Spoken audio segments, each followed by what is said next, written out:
One of the great phenomena that exist among mankind, regardless of our colour, creed or origin, is that of humour. From the engineering of joy, to the releasing of tension, to our physiological response and production of laughter. How it can cause our bellies to vibrate, emote us to tears, and how it has the potential to alter our perception and perspective if delivered and processed correctly. Humour is a branch on the tree of entertainment and entrainment.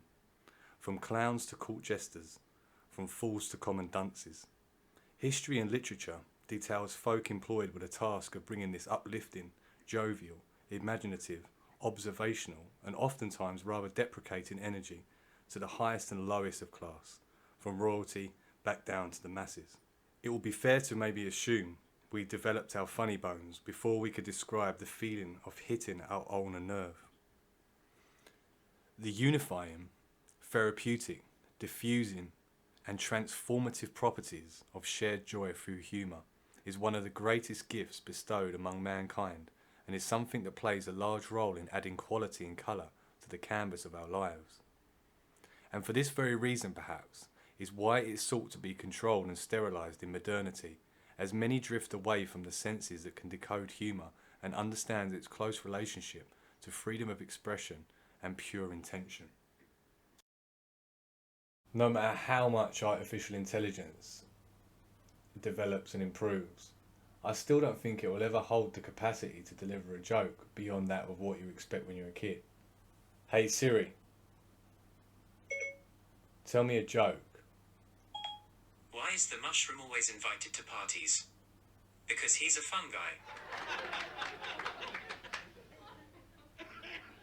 True laughter that tickles us, that makes us laugh from our belly, is one of the most irreplaceable feelings of human existence. We've all been around people who we get excited to be around because there's always that prospect that we are going to erupt in laughter. We've all been around those people that don't have a sense of humour, and that is some of the most arduous and painful people to be around. So it's strange because even though on one hand we may think that having a sense of humour is something that's juvenile, immature, it's probably one of the largest components of our coping mechanisms that we can have. You could say, a bit like music and other forms of entertainment, that humour is somewhat subjective, meaning that we all have our own type of taste and palette for what we might find funny or humorous. For life, when it becomes most painful, is taken away from this jovial energy and is replaced by a mundane, robotic type of existence.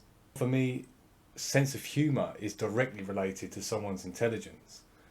And the more intelligent, the more grounded, the more down to earth the person is, the broader of their experiences, the relationship to their experiences, holding multiple ideas at once, normally determines the level of their sense of humour, both inwardly and outwardly. It's strange because when we are ridiculed and humiliated from strangers, from bullies, from people that we don't respect or admire, that is somewhat more painful than the humiliation or perhaps the ridicule that you share with close friends.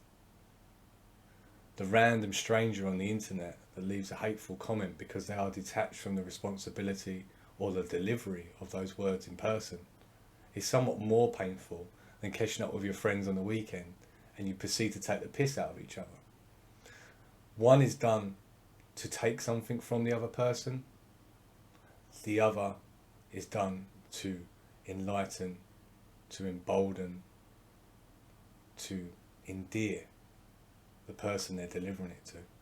It seems strange that we can find outrage in this modern culture at a particular performer's material through not deeming it funny or appropriate.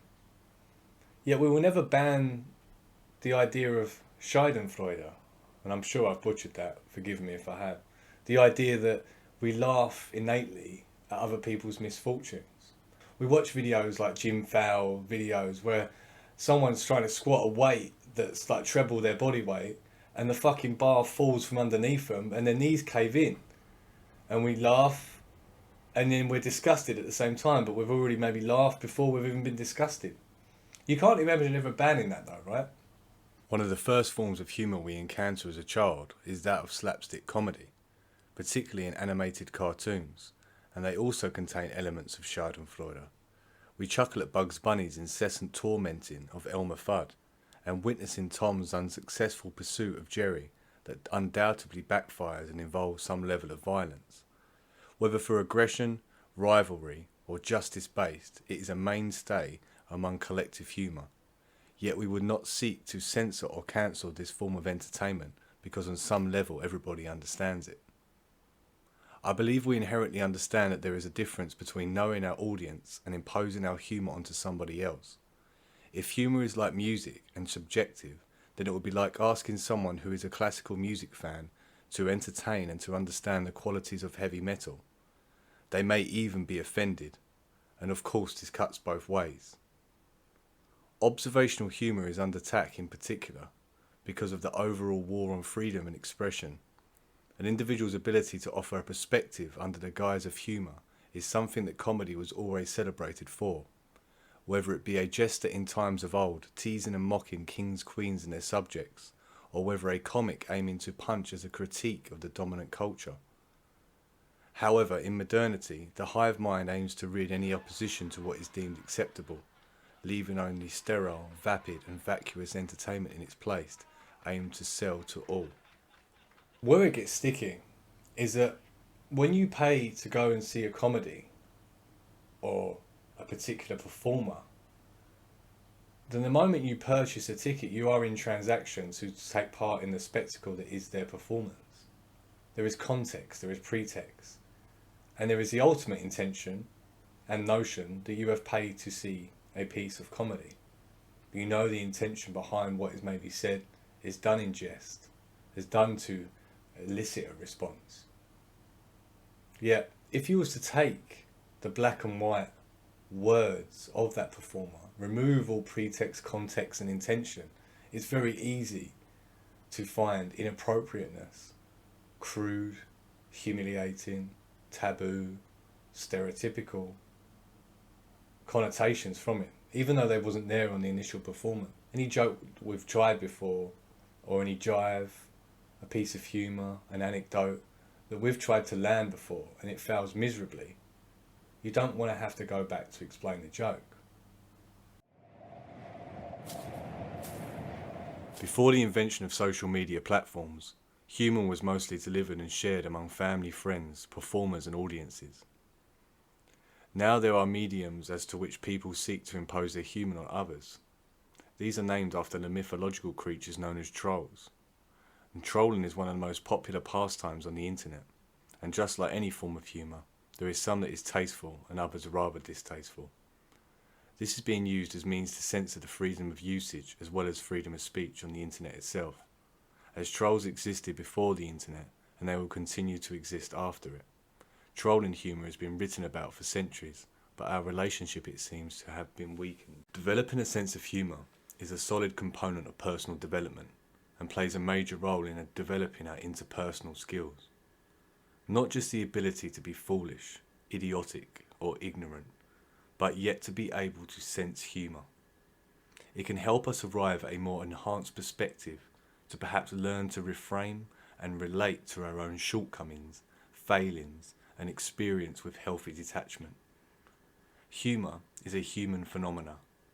As stated in the beginning of the video, as much as the ability of artificial intelligence goes closer to our consciousness, I maintain that it will never have the access to the broad and varied understanding and connection with humour as it does with human beings. The therapeutic and enhancing properties of laughter, smiling and joy is one of the oldest forms of medicine available, and it is something we can deploy right this moment and something that enhances this faculty over years of our lived experience.